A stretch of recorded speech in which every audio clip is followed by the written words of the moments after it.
안녕하십니까. 저는 서울성모병원 혈액내과의 엄기성입니다. 오늘 제가 말씀드릴 내용은 만성림포성 백혈병의 치료에 대한 내용입니다. 먼저 만성림포성 백혈병의 치료 종류에 대해서 말씀드리겠습니다. 크게 만성림포성 백혈병의 치료제의 종류에는 항암제, 단일 클론 항체, 그다음에 표적치료제, 동종조혈모 세포 이식, 그다음에 세포치료, 즉 CAR-T 세포치료로 나눠볼 수 있겠습니다. 항암제 만성림포성 백혈병의 치료의 역사는 이렇습니다. 과거, 현재, 미래는 그런데요. 과거에는 주로 이제 항암제가 많이 쓰였습니다. 여기 보시다시피 항암제는 달리 말하면 세포 독성 항암제, 주로 이제 항암 화학약품이었었고요. 그 다음에 이제 단일 클론 항체, 여기 보시다시피 리툭시맙이라는 게 이제 항암 단일 클론 항체, 단백질 의약품입니다. 우리 몸에 이제 항체가 원래 자연적으로 존재했었죠. 이걸 이제 생명공학적 기술을 통해서 이제 우리 몸의 림프구를 공격하도록 이제 만든 단백질 의약품입니다. 그 다음으로 나온 게 이제 표적치료제. 여기 이제 주로 제가 이제 말씀드릴 내용이 이런 약들입니다. 리툭시맙은 단일 클론 항체약이고요. FCR이라는 거는 이제 항암제 약에다가 이제 리툭시맙이라는 단일 클론 항체를 병용한 요법이고요. 오비누투츠맙도 이제 단일 클론 항체입니다.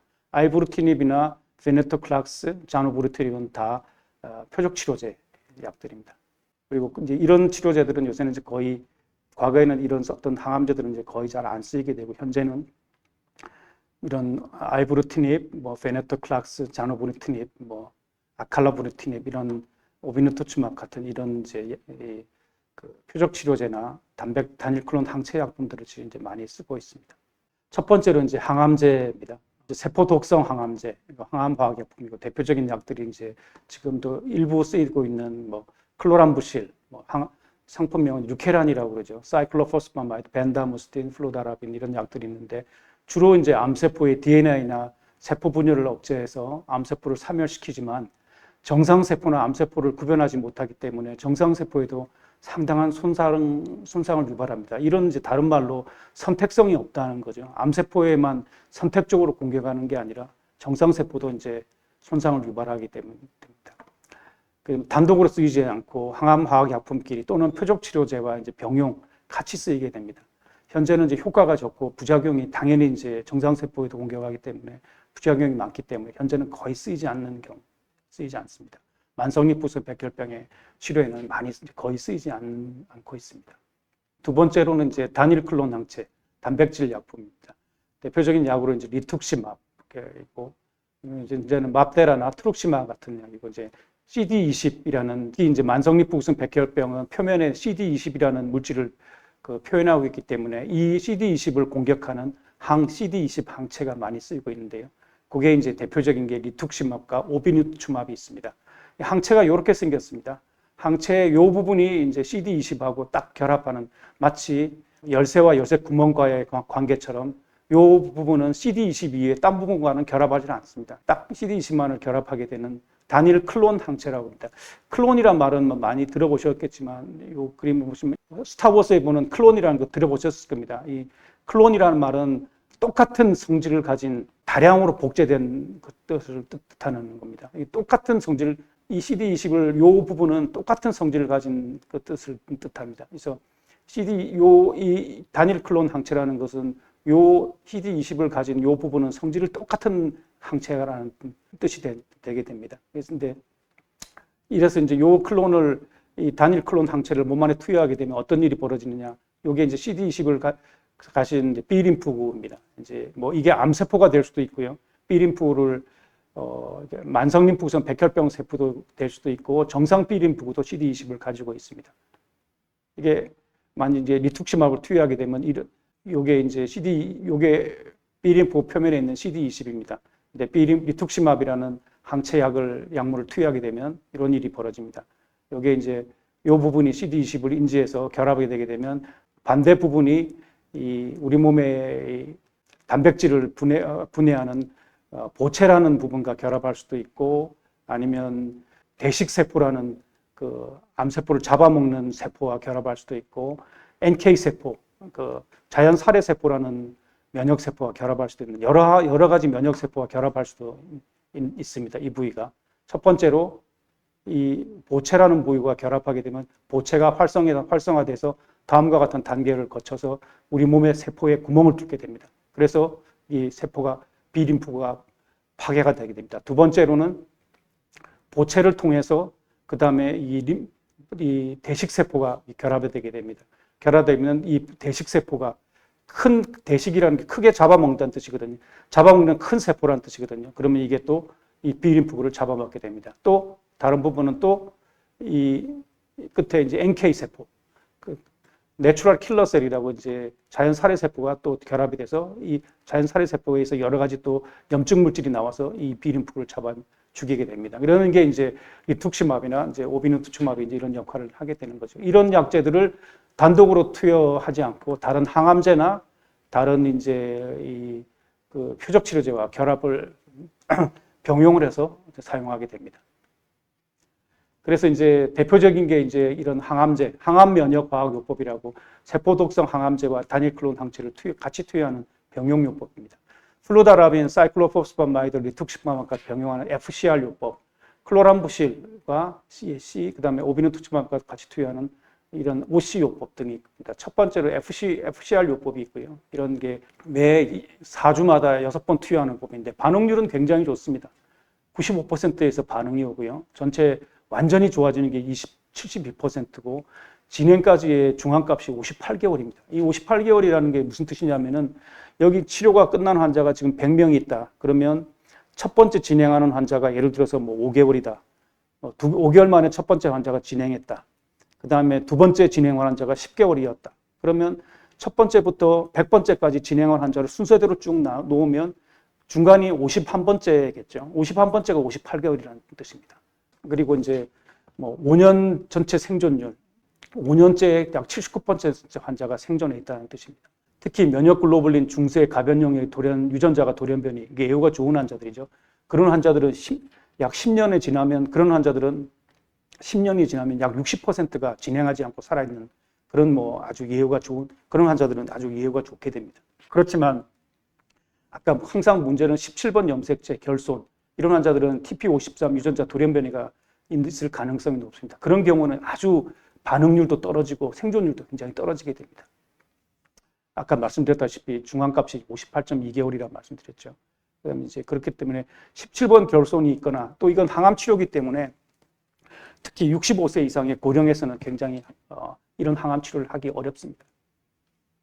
그런 문제점이 있습니다. 그 다음에 이제 그 클로람부실과 오비누투츠마브를 병용한 경우, 이것도 역시 28개월마다 6번 투여하는 경우인데요. 전체 반응률은 굉장히 좋습니다만 완전히 좋아지는 경우는 14%밖에 되지 않습니다. 이거는 오비누투츠마브라는 주사로 투여하는 게 이게 항암제가 아니고 단일 클론 항체이기 때문에 부작용이 적고 클로람부실이라는 굉장히 약한 그 먹는 약이기 때문에 70세 이상의 고령이거나 노쇠한 환자, 동반자 질환 환자한테 쓰이는 독성이 비교적 적은 요법이지만 이게 재발 진행 때까지 기간이 27개월 발로 굉장히 짧습니다. 그러니까 한 2년 정도 되면 절반 정도의 환자에서 진행하는 거기 때문에 아주 부작용이 적은 대신 굉장히 이제 효과는 굉장히 떨어지는 요법이 되겠습니다. 그 다음 두 번째는 이제 표적 요법, 표적 치료제입니다. 표적이라는 게 이제 여러 가지가 있는데 주로 이제 비림프구에서 중요한 표적은 지금 BTK라는 표적과 BCL2라는 표적이 있습니다. BTK 억제제는 지금 개발된 게 1세대, 2세대, 3세대가 있고요. 1세대는 아이브로티닙, 임브루비카라고 하죠. 2세대는 자누브루트립, 브루킨사, 아칼라브루티닙, 상품명으로는 칼켄스고요. 3세대는 피로토브루티닙, 제이피르비카가 있습니다. 이게 희미한색으로 해놓은 거는 아직 국내에 지금 들어와 있지 않는, 국내에서는 쓸 수 없는 약을 뜻합니다. BCL2 억제제는 1세대는 베네토클락스, 상품명으로는 벤클락스가 있고요. 2세대는 솔노토클락스, 이게 희미하게 하는 건 아직도 국내에 쓸 수 없는 약이라는 뜻입니다. 제가 있습니다. 여기에 대해서 제가 설명을 드리겠습니다. 첫 번째는 표적 치료제로 이제 BTK, 브루톤 스타이로진 카이네이즈라는 뜻을 이제 뭐 여기에서 좀 말씀드리겠습니다. 이를 억제하는 약들이 이제 지금 국내에서 활발하게 쓰이고 있는데요. BTK라는 게 뭐냐? B림프구에서 B세포 수용체로부터 신호를 전달해서 B림프 증식에 관여하는 일종의 효소입니다. 이게 이제 B림프구인데요. B림프구가 이제 활발하게 증식하기 위해서는 외부에서 이제 B림프구 신호를 전달하는 수용체로부터 외부에서 야, 너 B림프구 너 증식하라는 신호를 받아들이는 수용체가 있습니다. 수용체에서 신호를 받아들이면 이 신호를 결국 이 받아들여서 밑에 있는 이 유전자가 활발하게 증식을 해야 되는데 그 신호를 전달하는 중간에 매개체가 이 BTK라는 단백질입니다. 이런 게 이제 효소라고 생각하시면 됩니다. 효소가 이걸 받아서 활성화해서 중간에 인산화라는 과정을 거쳐서 이 신호를 밑에 유전자로 전달하게 되는데요. 이 유전자를 전달하는 과정을 차단하는 약이 이 BTK 억제제입니다. 첫 번째로 개발된 약이 아이브루티닙인데요. 여기 이제 BTK라는 단백질인데요. BTK라는 단백질에 여기 홈에 시스테인이라는 요 부분이 시스테인이라는 요 아미노애시드 요 홈이 있는데요. 여기에 ATP라는 중고등학교 생물 시간에 배운 단백질이 있습니다. 거기가 여기 달라붙어야 여기가 인산화가 되면서 이제 이 에너지가 전달이 되게 되는데요. 그 ATP라는 곳에 요 ATP가 달라붙어야 되는데요. 여기 아이브루틴이라는 곳이 있고 ATP가 달라붙지 못하게 지가 딱 달라붙어 버리면 됩니다. 그러면 ATP가 달라붙지 못하기 때문에 밑에 신호가 전달될 수가 없습니다. 그게 이제 처음으로 개발된 게 임브루비카, 즉 아이브루티닙이죠. 근데 아이브루티닙이나 2세대 칼켄스, 2세대 브루킨사는 이렇게 한번 달라붙으면 떨어지지 않는 공유결합 억제제고요. 그래서 이제 한번 달라붙으면 떨어지지 않는 이런 공유결합 억제제라서 이게 이런 요런데 여기에 시스테인 여기에 이제 돌연변이가 생기면 이걸 극복할 수가 없습니다. 근데 3세대 제이피르비카 같은 약들은 요런데 돌연변이가 생겨도 이걸 극복할 수가 있는 비공유 결합제라서 자유롭게 떨어졌다 붙였다 할 수 있는 약이라 이제 이런 것도 극복할 수 있다고 알려진 제이피르비카인데 아직 제이피르비카는 아직 국내에 아직 들어와 있지 않고 지금 외부에서는 일부 쓰이고 있는데 아직 이제 국내에서는 임상 시험 단계에 있습니다. 그런데 1세대하고 2세대 이제 BTK 억제제 차이는 뭐냐? 이제 BTK 이런 아이브루티닌 같은 약들은 근데 문제는 이런 약들이 이제 우리 몸 안에 이런 효소 BTK뿐만 아니라 여러 가지 효소가 있는데요. 이런 아이브루틴 같은 약이 BTK 하나만 딱 억제하면 좋은데 몸 안에 여러 가지 효소가 있습니다. EGFR, ITK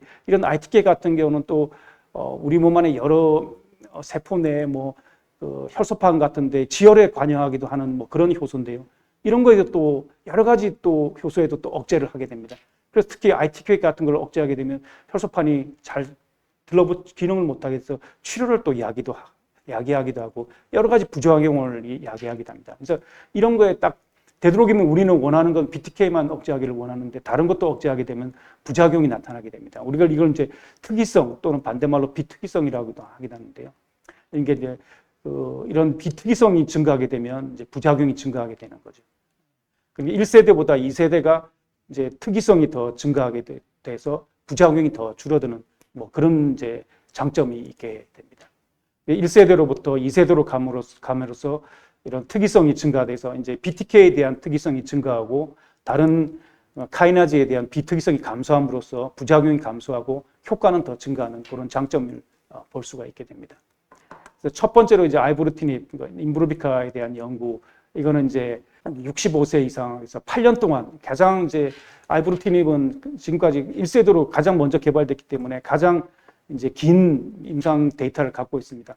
87개월 동안 무려 중앙가스를 관찰했는데 보니까 이제 1차 이전에 치료받지 않는 사람은 한 8년 동안 관찰했더니 반응률은 87%, 약 87% 환자가 이제 반응을 보였고 재발한 환자도 89% 지금 아직 반응을 보이고 있다는 거죠. 그리고 지금 한 6년 정도 관찰했더니 재발하지 않고 있는 환자가 이제 재발 초치료 처음 이제 이전에 치료받지 않는 환자는 6년 치료를 6년째 보니까 83%가 그대로 재발하지 않고 있고요. 물론 이제 이전에 치료받았던 환자들은 6년째 보니까 한 34%만 재발하지 않고 그대로 유지하고 있었다는 겁니다.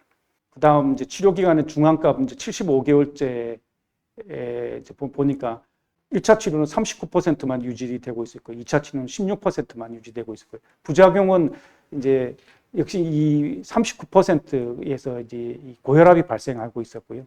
24%는 폐렴, 고중부 감소증이 이제 백혈구 떨어지는 게 이제 18%가 있었습니다. 이제 그렇지만 고혈압을 제외하고는 이게 시간이 감소하면 이런 3등급 이상의 부작용은 줄어드는 것으로 돼 있었습니다. 그리고 심실세동 이 4%, 특히 이제 심한 부작용은 심실세동이 4%, 출혈이 또 6% 관찰되고 있었고, 약물 중단은 1차 치료에서 이전에 치료받지 않은 사람은 26%에서 약물 중단이 있었고, 재발한 환자에 있었던 경우는 29%에서 약물 중단이 있었던 문제가 있었습니다. 다음 이제 이 알부르틴의 부작용을 이제 이 빈도별로 나타내는 겁니다. 제일 역시 이제 흔했던 거는 출혈인데요. 이거는 이제 출혈은 조금 이게 피부에 경미한 출혈부터 아주 심한 것까지 다 합친 거를 이제 말한 겁니다. 54%. 이게 조금 피부에 이제 가벼운 점상 출혈부터 심한 것까지 다 아픈 거는 이제 다 빈도를 합친 거는 54%. 설사도 가벼운 설사부터 아주 심한 것까지 다 합친 게 이제 52%. 중성구 감소증 54%. 울렁거림, 피로, 상기도 감염, 이게 감기죠. 기침, 발열, 빈혈, 고혈압, 폐렴, 관절통, 혈소판 감소증, 변비, 부종 이런 게 있었습니다. 다음 이제 심한 걸 따지면 중성구 감소증이 33%, 폐렴, 고혈압, 혈소판 감소증, 심각한 출혈 7% 정도 관찰했습니다. 그 다음 이제 그렇지만 이것 때문에 이제 결국 첫 1년 동안은 8.5%가 약물을 중단하게 됐고, 마지막 이것도 이제 시간이 지나가면서 이제 약을 중단하는 비율은 점점 줄어드는 걸로 돼 있었고, 결국 통틀어 보면 한 17.5%에서 결국 알부르티닙을 부작용 때문에 약 중단한 환자가 있었다는 겁니다. 그리고 이제 심장 부작용 때문에 이제 약물 중단하는 경우, 특히 이제 3등급이라는 것은 의학적으로 심각하지만 바로 생명을 위협하지 않거나 또는 입원을 필요로 하거나 아니면 입원이 했던 환자들은 입원이 연장되는 환자, 일상생활이 제한되거나 장애가 발생하는 정도로 우리 3등급이라고 그러는데요. 그런 정도의 심장 부정맥이 있는 환자는 약을 끊고 한 280, 지금 3알 복용하는데요. 첫 번째 발생하는 경우는 끊고 다시 2알에서 시작하고 보통 하게 됩니다. 그리고 두 번째 발생하는 경우 약을 끊어야 되고요. 그 다음에 이제 심부전이 발생하는 경우도 그거는 2등급 정도. 2등급은 뭐냐? 최소한 또는 국소적 또는 비침습적 개입이 필요하고, 그건 이제 일상생활에 제한되는 게 2등급이라고 합니다. 그런 경우는 이제 첫 번째 발생 경우는 약을 끊었다가 다시 또 2알에서 시작해야 되고, 두 번째 발생하는 건 1알에서 다시 시작하고, 그런 경우, 세 번째 발생하는 건 약을 끊어야 됩니다. 그리고 이제 3등급, 4등급의 심부전이나 그 다음에 4등급은 굉장히 위험한 경우, 이제 심부전이 발생하는 거 바로 약을 끊어야 되고요. 그 다음에 이제 신장 이외의 이제 부작용, 예를 들어서 이제 3, 4등급의 감염이 발생하거나 그런 백혈구 감소증은 약을 다시 끊었다가 2알에서 시작하거나 이제 그런 경우죠. 그런 경우에는 이제 대개 약을 끊었다가 약 95% 정도에서 그런 부작용이 다 해결이 됐지만 결국은 이제 약을 끊었던 경우는 이제 22.9% 정도였다, 이렇게 알려져 있습니다. 그 다음에 이제 이런 BTK 이런 알부르티닙뿐만 아니라 BTK 억제제를 썼을 때 공통적으로 생기는 현상이 첫 한 달째에 백혈구 림프구가 한 50% 이상 증가하는 현상이 있습니다. 이게 환자들이 되게 놀라게 됩니다. 환우들이 이게 무슨 병이 진행하는 거 아닌가 걱정을 하게 되는데요. 이게 이제 림프절 안에 그림을 이제 모식적으로 이제 그린 건데요. 요게 이제 림프절 안에 림프구입니다. 요게 림프절 안에 이제 여러 가지 환경인데, 림프절 안에서 림프구가 이런 여러 가지 이제 이 림프구를 보호하는 환경에 들러붙어 있습니다. 이렇게 이제 보호하고 있는데요. 특히 이제 의학적 용어인데 VLA4라는 물질에 의해서 이런 림프구를 보호하는 환경에 이렇게 달라붙어 있습니다. 달라붙어 있는데 알부르티닙이 이걸 끊어버려서 이게 이제 여기 더 이상 보호받지 못하고 이렇게 림프절 바깥으로 또는 골수에서 혈액으로 떠나가게 됩니다. 그래서 골수나 림프절에 붙어 있지 못하고 혈액으로 펄펄 떠나버리게 됩니다. 그래서 림프절은 크기가 줄어들고 혈액의 림프구가 증가되게 됩니다. 그래서 이거는 나쁜 신호가 아니라 그래서 림프절의 크기가 굉장히 빨리 줄어들게 되고, 반대로 이제 혈액 내 림프 수주가 되게 되는 겁니다. 여기 보시다시피 골수 림프절 내 접착이 억제되고 골수나 림프절 바깥으로의 이동이 조절되는 그런 현상 때문에 생기는 거죠. 이제 특히나 첫 달에 되게 시작해서 중간값 14주에 보통 없어지게 되는 겁니다. 이거는 질행 작용 기전 때문에 발생한 거고, 질환 진행의 신호가 아니기 때문에 절대 걱정하실 필요가 없고, 이거는 아이브로티닙뿐만 아니라 BTK 억제제의 거의 공통적인 현상이라고 생각하시면 됩니다. 그 다음 이제 두 번째로 이제 자노브루티닙, 브루킨사에 대해서 말씀을 드리겠습니다. 2세대 이제 표적 치료제고, 아까 말씀드렸듯이 BTK에 대해서 이제 선택성이 더 향상됐기 때문에 효능이 증가된 반면에 이제 독성이 감소됐다는 특징이 있고, 여러 가지 이제 연구에 의해서 보면 특히 이제 치료받지 않은 환자에서 보면 반응률은 거의 90% 이상이고요. 생존율 보면 2년째 재발하지 않고 있을 이전에 이제 치료받지 않고 이제 첫 번째 썼을 때 2년째 진행하지 않고 있을 확률이 거의 85%, 거의 90% 가깝고요.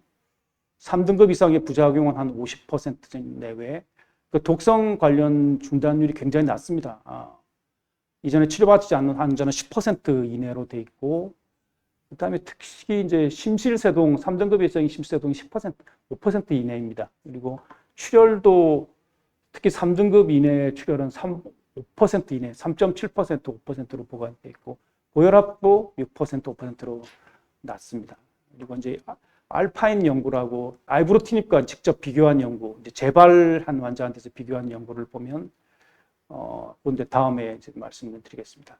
이게 이제 직접 재발 불응성 만성립 부성 백혈병에서 자노브루티닙하고 아이브로티닙을 직접 비교한 연구인데요. 2년째 이 재발하지 않고 있을 비율을 보면 자노브루티닙이 2년째 78.4% 재발하지 않고 있는 확률을 보인 비율 반에 아이브로티닙이 65.9%로 높고요. 특히 이제 심장 부작용이 지금 많이 낮은 것입니다.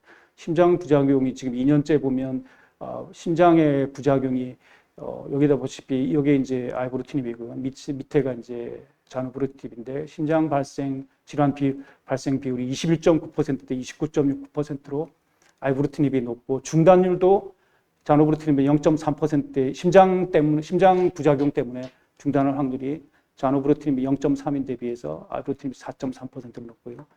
이것도 이제 심방세동이나 조동 발생률이 자노브루티닙이 5.2%로 이렇게 낮고요. 그다음에 심방 조동 발생률이 아이브로티닙이 13.3%. 특히 이제 심장과 관련된 부작용이 자노브루티닙이 더 낮은 것으로 발표가 됐습니다.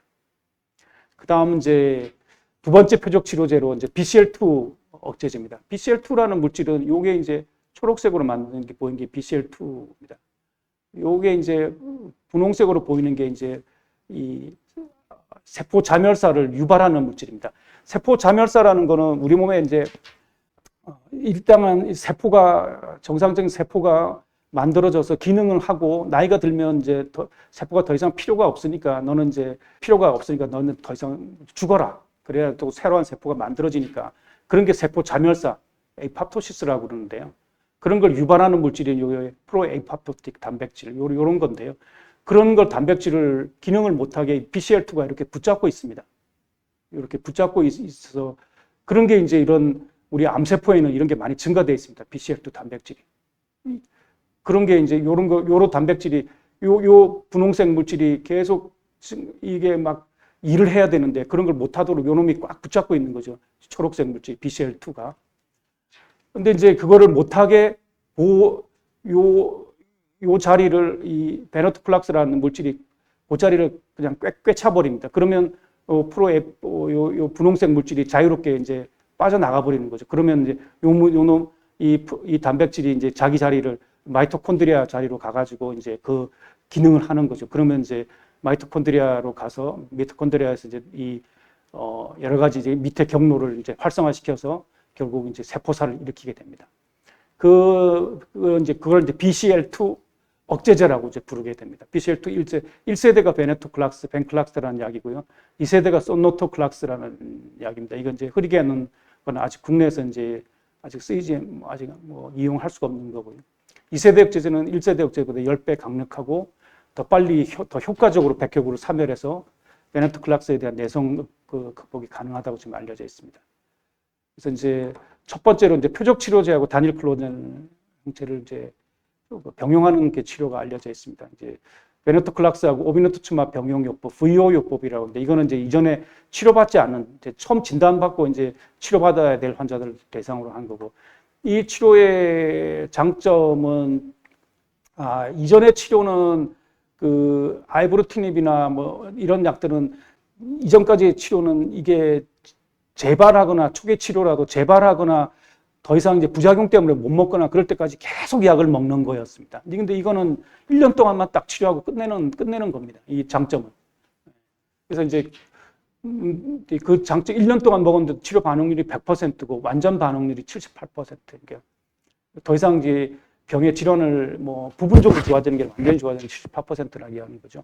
그리고 이제 3년 동안 봤더니 완전 진행하지 않고 재발하지 않고 생존해 있는 확률이 82% 정도 보이는 거죠. 그 다음, 3, 4등급 이상 부작용이 72% 대부분은 이제 이 오비누투마브이 단백질 양분이기 때문에 주입 관련 부작용하고, 그 다음에 호중구 감소증, 발열성 중성구 감소증, 그 다음에 중성구 감소증 이런 게 지금 대부분이었고요. 특히 이제 42%에서는 미세 잔류 질환 음성이 발견됐습니다. 다른 BTK 억제제에서는 잘 발견되지 않는 이런 미세 잔류 음성이 이게 뭐냐면은 백혈구를 한 10,000개 정도 카운트를 했는데 그 중에 백혈병 세포 하나도 안 발견되지 않는 이게 이제 무진행 생존율과 깊은 관련이 있다고 그러는데 이게 지금 치료가 한 22년째 끝났는데도 보니까 한 42%에서는 미세 잔류 질환 음성이 이제 발견됐다는 게 이 치료의 장점이었습니다. 그 다음에 베네토클락스 플러스 오비누투마브 요거는 이제 그 다니엘클론 상체하고 표적 치료제를 같이 배우는데 이거는 재발한 환자한테 쓴 건데요. 여기에 보면 한 뭐 반응률도 이게 벤다무스틴 플러스 디툭시마브라는 항암제하고 비교했는데 반응률도 훨씬 더 높고 그 다음에 85%가 2년째 재발하지 않고 있고 그 다음에 여기도 보시다시피 치료 18개월째 보면 이게 이제 미세잔류 질환 음성이 지금 무려 여기서도 보면 그냥 항암 치료군보다 훨씬 더 높게 나왔습니다. 역시 이제 3, 4등급 이상 부작용은 역시 호중구 감소증이 57.7%가 있었다는 게 있었습니다. 그 다음, 요런, 다시 이제 그 요법의 5년 추적 결과를 보면 역시 항암 치료군보다 이 5년까지 했는데 86%가 재발하지 않고 있었다는 거죠.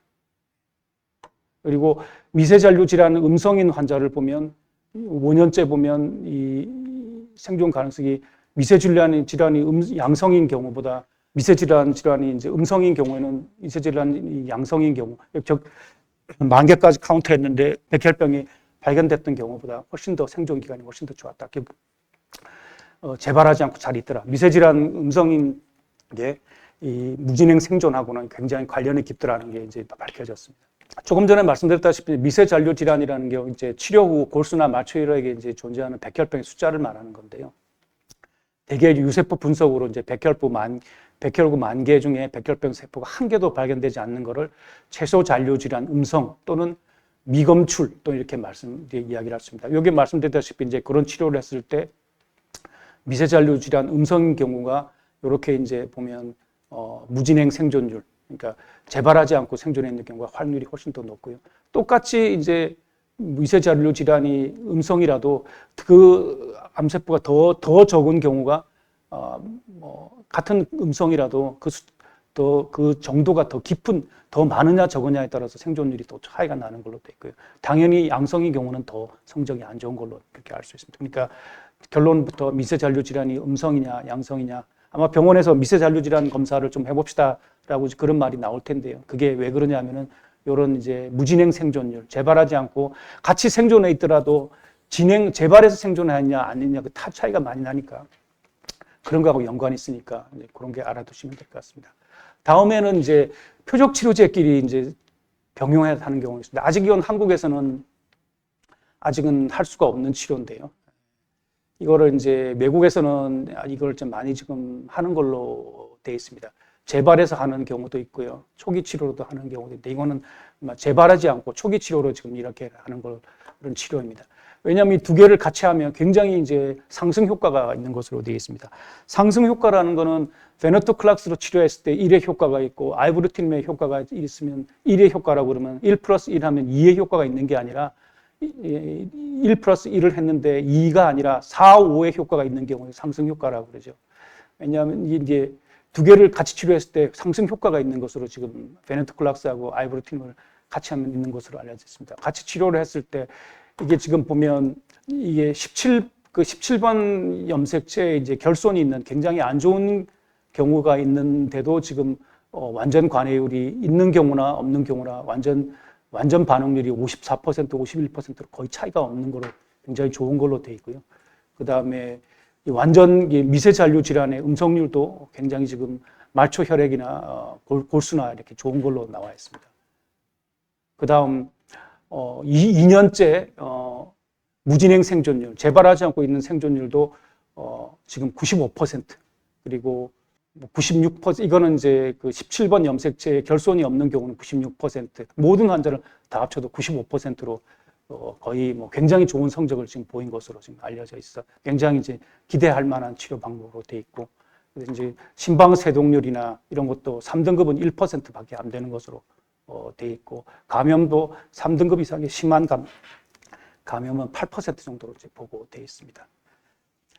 그래서 지금 이제 끝내자면 그 만성림프구성 백혈병의 이제 국제적 가이드라인은 지금 이제 뭐 이렇게 좀 돼 있는데요. 이게 좀 정리를 하자면 1차 치료와 2차 치료, 2차 치료는 재발한 다음에 이제 있는 건데, 크게 이제 17번 염색체나 염색체의 결손, 단환의 결손이나 TP53 돌연 변이가 있는 경우 없는 경우로 나눠볼 수 있습니다만은 사실은 큰 차이가 없습니다. 이제 표적 치료제가 나온 다음부터는 영제 거의 돌연 변이가 있느냐 없느냐에 따라서 큰 차이가 없는 걸로 이제 전제는 되어 있습니다. 첫 번째로 이제 17번 염색체 단환의 결손이나 TP53 그 변이가 없는 경우에는 보면 첫 번째 가장 지금 효과가 있고 권유가 되고 있는 치료는 아칼라브루티닙이나 베네토클락스하고 오비누투즈맙을 병용하는 경우나 자누브루틴으로 돼 있습니다. 그렇지만 국내에서는 아칼라브루티닙 쓸 수가 없고요. 베네토클락스 플러스 오비누투즈맙 요법은 또 한국에서는 쓸 수가 없습니다. 허가가 안 돼 있습니다. 자누브루티닙만 지금 쓸 수가 있고요. 그렇지만 아리브루티닙은 지금 덜 지금 권유되는 요법이지만 한국에서는 쓸 수가 있습니다. 제한된 상황에서. 그리고 FCR 요법은 아주 3차로 그 다음으로 지금 권유되고 있는 요법인데, 근데 한국에는 쓸 수가 있습니다. 그 다음에 재발 상황에서는 만일 자노브루티닙이나 아이브루티닙 쓰고 나서 재발한 상황에서는 뭐 베네토클락스 플러스 리투크시맙을 쓸 수가 있습니다. 아칼라브루티닙도 권유되고 있지만 한국에서는 쓸 수가 없고요. 재발한 상황에서는 뭐 만일 아이브루티닙 쓰고 나서는 뭐 자노브루티닙은 지금 한국에서는 쓸 수가 없는 상황입니다. 이거 쓰고 나서 재발하면 뭐 자노브루틴 쓰고 나서 재발하면 베네토클락스 플러스 리투크시맙을 쓸 수가 있겠죠. 그 다음에 아이브루티닙은 만약 FCR 쓰고 나서 재발하면 아이브루티닙은 쓸 수가 있겠죠. FCR 쓰고 나서 재발하면 베네토클락스 플러스 리투크시맙이나 자노브루틴입은 쓸 수가 있겠죠. 뭐 그런 상황이고요. TP53 변이가 있으면 이쪽 상황이나 똑같습니다. 아칼라브루티닙, 베네토클락스 플러스 오비누투즈맙, 자노브루틴 쓸 수 있지만 한국에서는 아칼라브루틴도 쓸 수가 없고 오비누투즈맙 플러스 베네토클락스도 쓸 수가 없습니다. 자노브루틴만 지금 쓸 수가 있는 상황이고요. 그렇지만 한국에서는 이제 오비누투즈맙도 이제 쓸 수는 있지만 가장 선호되는, 가장 권유되는 요법은 아닙니다. 두 번째로 이제 재발했을 때는 아칼라브루틴입, 베네토클락스 플러스 리투크시맙, 베네토클락스, 자노브루틴입 쓸 수 있다가 권유가 되고 있지만 한국에서는 아칼라브루틴입 쓸 수가 없고 베네토클락스도 쓸 수가 없고 지금 3차로는 베네토클락스를 쓸 수가 있습니다. 그 다음 이제 이런 베네토클락스나 그 다음에 그 BTK 억제제 다 그 베네토클락스 자노브루틴입이나 아이브루틴입 다 쓰고 난 다음에 재발한 다음에는 뭐 피로토브루틴입 3세대 BTK 억제제 쓸 수는 있지만 아직 한국에서는 쓸 수가 없는 상황입니다. 그 다음 만성림프성 백혈병, 그럼 국내에서는 어떻게 치료를 할 거냐? 물론 뭐 안정적인 질환일 경우는 경과 관찰 한 30%에 해당되겠고요. 질병의 진행 40에서 60%인 경우고, 가장 젊고 컨디션이 좋은 환자다. 그리고 17번 염색체 결손이 없고 면역글로불린 중사설에 가변형의 돌연변이 있다 그러면 FCR을 고려해 볼 수 있겠습니다. 왜냐하면 아까 말씀드렸다시피 한 10%, 10년째 60% 정도에서는 재발하지 않고 잘 있을 가능성이 있지만, 그렇지만 이런 경우에도 뭐 지금 말씀드린 베네토클락스 플러스 오비누투즈맙이나 자누브루틴입 같은 게 FCR보다 성적이 더 좋을 가능성이 있기 때문에 가능한 임상시험이 있으면 하는 게 좋을 것 같고요. 만약 돌연변이가 없다 그러면 FCR의 성적이 안 좋기 때문에 자노브루티닙이나 알부루티닙이나 이런 걸로 가야 되는데 한국에서는 그게 불가능하기 때문에 임상시험에 들어가는 것이 더 좋을 것 같습니다. 그 다음 17번 염색체에 결손이 있으면 이건 예후가 굉장히 안 좋기 때문에 자노브루티닙이나 알부루티닙, 그다음에 베네토클락스 플러스 오비누투즈맙 같은 걸 해야 되는데 당연히 한국에서는 불가능하기 때문에 나이가 젊은 상태, 젊기 때문에 이건 보험급여가 안 되기 때문에 임상시험으로 들어가는 게 좋을 것 같고요. 그 다음 고령이면 이제 자노브루티닙이나 아르부루티닙이 되는데 이런 경우는 이제 65세 이상이면서도 누적 질환 평가 척도가 6.6 이상이 돼야 되고 그런 경우에 이제 보험급여가 되기 때문에 고려를 해야 되고요. 오비누투즈맙 클로람부실은 이제 70세 이상이거나 누적 질환 평가 척도가 이제 6 이상 경우는 가능합니다. 그렇지만 이제 굉장히 치료 성적이 안 좋기 때문에 이건 고려할 상황이 아니고요. 만일 이제 베네토클락스 플러스 오비누투즈맙 같은 경우도 고려를 할 수 있지만 이거는 뭐 국내에서 안 되기 때문에 이게 가능한 임상 시험을 또 고려를 해봐야 되겠습니다. 뭐 국내에서는 지금 이제 그 베네토클락스 플러스 오비누투즈맙이나 아니면 자노브루티닙에다가 2세대 그 BTK BCL2 안타고니스트를 병용하는 임상 시험이 있으니까 그것도 한번 고려를 할 수 있을 다른 옵션으로 임상 시험으로 고려를 할 수 있겠습니다. 왜냐하면은 어디까지나 지금 FCR 요법이나 뭐 이런 자노브루티닙이나 이런 알부루티닙이나 이런 게 지금 현재 완치를 100% 좀 다 기대할 수 있는 요법이 아니기 때문에 보다 좋은 치료 결과를 위해서는 1차로 고려해야 될 거는 이제 임상 시험이나 이런 것도 가능하다고 하면 고려를 해야 될 것으로 판단이 됩니다. 그 다음에 이제 여러 가지 치료를 했을 때 이제 만성림푸성 백혈병은 치료에 대한 반응 평가가 굉장히 좀 복잡합니다. 백혈병은 골수나 혈액에 있는 병이기 때문에 골수 검사를 하면 됩니다. 림프종은 림프절에 있는 병이기 때문에 CT나 PET를 찍으면 됩니다. 근데 만성림푸성 백혈병은 골수나 혈액에도 있고 그 다음에 림프절에도 있는 병입니다. 그래서 여기다 보시다시피 림프절도 봐야 되고 간 비장도 봐야 되고 골수도 혈액도 봐야 됩니다. 그래서 이게 굉장히 여러 가지를 평가해야 됩니다. 그래서 이제 평가를 할 때 CT도 찍어야 되고 골수도 봐야 됩니다. 그리고 일반 혈액 검사도 봐야 되고. 그래서 이제 완전 관해를 평가하기 위해서는 여러 가지를 봐야 됩니다. 그래서 이게 완전 관해를 평가하기 위해서는 림프절 크기를 보기 위해서 CT를 찍어야 되고요. CT를 봐서 이제 림프절 크기도 보고 간 비장 크기도 봐야 되고 그다음에 순환 림프구 수치를 보기 위해서 CBC 혈액 검사도 봐야 됩니다. 혈소판 수치를 보기 위해서 혈액 검사도 봐야 되고 특히 이제 완전히 혈액 검사가 정상이다 그러면 골수 검사도 봐야 됩니다. 그래서 이제 그런 걸 다 봐야 되기 때문에 여러 가지 이제 이 만성염성 백혈병의 그 특성상 여러 가지 검사를 봐야 되기 때문에 병원에서 이게 치료에 대한 결과를 보자고 할 때 여러 가지 검사를 하자고 할 때 왜 여러 가지 검사를 하자고 그러냐. 뭐 다른 질환은 골수 검사 하나만 봐도 끝이라고 그러는데 아마 그렇게 생각하실 건데 이건 질환의 특성상 어쩔 수가 없습니다. 그래서 이제 그런 걸 좀 이해를 하시고 의료진의 대해 설명을 잘 듣고 따라 주시기 바랍니다. 다음에 이제 동종조혈모세포 이식인데요. 동종조혈모세포는 한국에서는 워낙 드물기 때문에 여기까지 가는 경우는 거의 없을 텐데요. 특이한 세포 치료의 일종이라고 생각하시면 될 것 같고요. 이게 이제 골수 내에 생기는 병이니까 골수를 완전히 이제 다른 사람의 이제 골수로 바꿔준다고 생각하시게 됩니다. 근데 남의 골수를 그냥 주입한다고 해서 그게 바꿔지는 게 아니기 때문에 그 골수를 저 환자의 골수를 바꾸기 위해서는 항암제나 정신 방사선을 받게 됩니다. 받게 되고 그런 다음에 이제 유전자가 맞는 다른 사람의 이제 그 조혈모 세포를 집어넣게 되죠. 거기에 따른 이제 부작용 합병증이 따르게 됩니다. 그래서 이런 한국에서는 뭐 워낙 환자가 드물기 때문에 조혈모 세포 이식을 하는 경우는 그게 더 드물고요. 저희 서울성모 같이 이제 조혈모 세포 이식을 많이 하는 경우도 병원에서도 지금까지 만성 림프구성 백혈병 때문에 이제 조혈모 세포 이식 받은 환자는 지금 5명밖에 안 되는 정도로 굉장히 드뭅니다. 그래서 이식 성적도 아직 만성 림프구성 백혈병은 그렇게 이제 다른 급성골수성 백혈병에 비해서 안 좋은 걸로 되어 있고요. 왜냐하면은 뭐 1차, 2차, 3차, 4차 굉장히 뭐 안 좋은 경우에만 이식을 받기 때문에 이제 그런 경우가 되어 있고요. 네, 그렇습니다. 그래서 간단히 말씀드렸고 마지막으로 이제 이제 요새 이제 림프종에 많이 쓰이는 카티 세포 치료, 키메라 항원 도입 T세포 치료에 대해 말씀드리겠습니다. 이거는 이제 이게 이제 암세포라고 그러면 암세포 표면에 이제 CD19라는 물질이 있는데 우리 몸에 이제 면역세포, 특히 T림프구는 우리 몸에 암세포가 생기면 그거를 그 적으로 생각해서 죽여야 됩니다. 근데 그거를 어떤 이유 때문인지 그걸 못 죽이고 있습니다. 그걸 적으로 이제 인지하게 되는 이 수용체, 그 안테나를 심게 하는 게 결국 이제 그 카티 세포입니다. 우리 특히 이제 만성림프 세포, 특히 B림프구에는 만성림프 세포가 B림프구니까요. B림프구 표면에는 CD19라는 물질이 있습니다.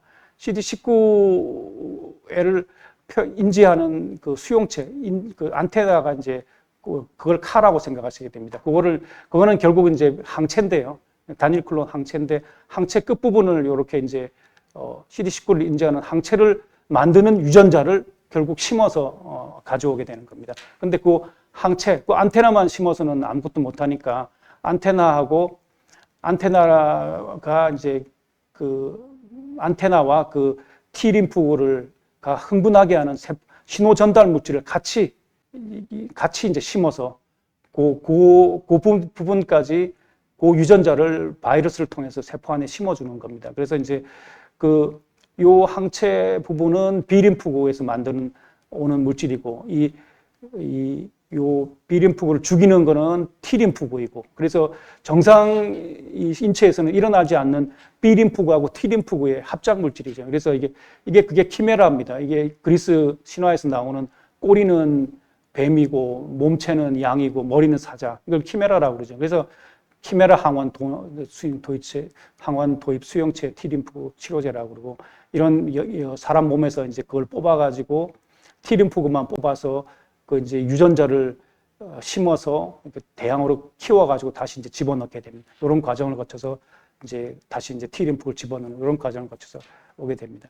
그래서 이제 치료 성적은 뭐 그렇게 좋지는 뭐 보고 아직은 초기라서 한 7에서 50% 정도, 18개월 정도 되면 뭐 무진행 생존율이 이렇게 정도로 이제 보고가 되고 있고요.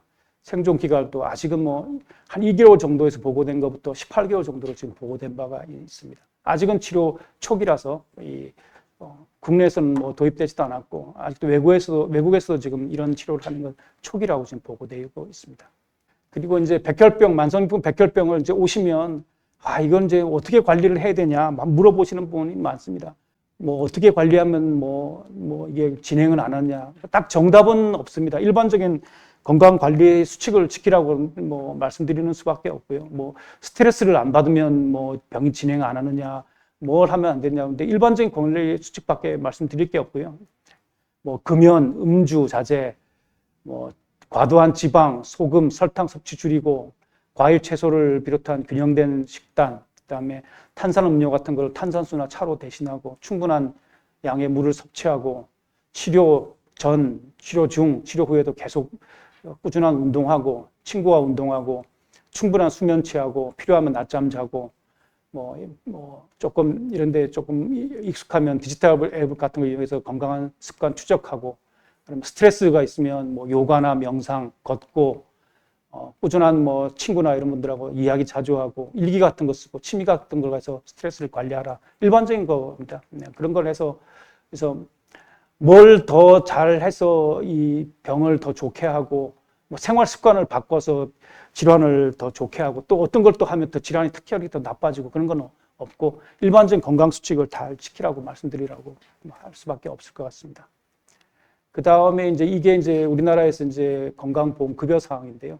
1차 치료로 자누브루트림이나 알부트림이 됩니다. 근데 다 되는 건 아니고요. 65세 이상이면서 누적 질환 평가 척도, 예를 들어서 고혈압 약을 그냥 아무 65세 이상인데 아주 완전히 건강하다고 그러면 안 됩니다.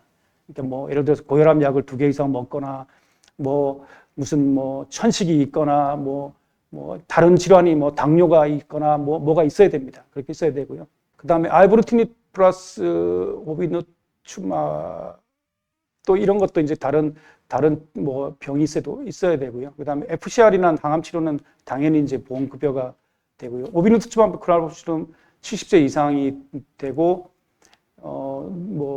65세 이상은 누적 질환 평가 척도가 6 이상이 되고 사구체 여가율이 70 이하면 됩니다. 그다음에 재발하게 되면 자노브루티닙이나 아이브루티닙은 다 보험되고 베네토클락스 플러스 이투크시맙은 뭐 보험급여가 됩니다. 또 그 다음에 재발하면 베네토클락스 단독으로는 보험급여가 됩니다. 그다음에 이 자노브루티닙이나 아이브루티닙을 직접적으로 이제 보고한 연구는 사실은 2차 치료에서는 이제 이게 있긴 있죠. 하지만 1차 치료에서는 뭐 각 요법을 직접적으로 비교한 연구나 이거는 아직은 지금 없는 상황입니다. 자, 지금까지 이제 치료에 대한 말씀을 이제 말씀드렸고요. 아직도 지금 이런 만성림포성 백혈병은 특히 서구에서 굉장히 제일 흔한 혈액암이기 때문에 이 연구는 계속 지금도 진행 중이기 때문에 계속 이 내용은 지금도 계속 업데이트되고 계속 변화가 되고 있습니다. 그래서 이 내용은 계속 앞으로도 업데이트될 내용입니다. 지금까지 경청해 주셔서 감사합니다.